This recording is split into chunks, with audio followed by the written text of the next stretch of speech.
BJP ಬಂದ ಮೇಲೆ ನಿಂದಿ ಬಂದಿಲ್ಲ.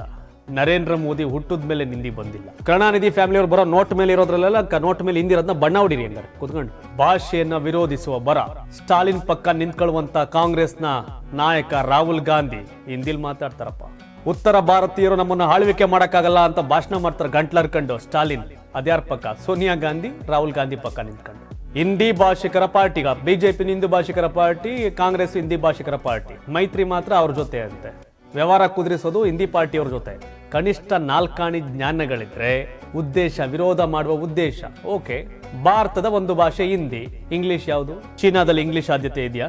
ಜಪಾನಲ್ಲಿ ಇಂಗ್ಲಿಷ್ ಆದ್ಯತೆ ಇದೆಯಾ? ಹಿಂದಿಯನ್ನ ವಿರೋಧ ಮಾಡ್ತಿದಾರೋ, ನಮ್ಗೆ ಸೆಂಟ್ರಲ್ ಅಲ್ಲಿ ಏನು ಕಿಸಿಯಕ್ಕಾಗ್ತಿಲ್ಲ ಅಂತ ಮಾಡ್ತಿದಾರೋ ಅರ್ಥ ಆಗ್ತಿಲ್ಲ. ಕಾಂಗ್ರೆಸ್ ಜೊತೆ ಮೈತ್ರಿ ಬೇಕು. ರಾಹುಲ್ ಗಾಂಧಿ ಅವ್ರು ಪಾಪ ಹಿಂದಿಯವ್ರಾದ್ರೆ ಪರವಾಗಿಲ್ಲ. ನರೇಂದ್ರ ಮೋದಿ ಹಿಂದಿ ಮಾತಾಡೋರು ಉರಿತದೆ ಇವ್ರಿಗೆ. ದರಿದ್ರ ರಾಜಕಾರಣ, ಕಿತ್ತೋದ್ ರಾಜಕಾರಣ, ಹೊಲಸ್ ರಾಜಕಾರಣ. ಇದಕ್ಕಿಂತ ಕೀಳ್ಮಟ್ಟದ ಹಂಗಾರೆ ಅಳಿಸ್ಬಿಡ್ಲಿ. ಕರುಣಾನಿಧಿ ಫ್ಯಾಮಿಲಿಯವ್ರು ಬರೋ ನೋಟ್ ಮೇಲೆ ಇರೋದ್ರಲ್ಲೆಲ್ಲ ನೋಟ್ ಮೇಲೆ ಹಿಂದಿರೋದನ್ನ ಬಣ್ಣ ಹೊಡಿರಿ ಹಂಗಾರೆ ಕುತ್ಕೊಂಡು. ನಾಚ್ಕೆಟ್ ಕೆಲಸಗಳಿವೆಲ್ಲ ರಾಜಕಾರಣದಲ್ಲಿ ಹೋಗ್ತಾ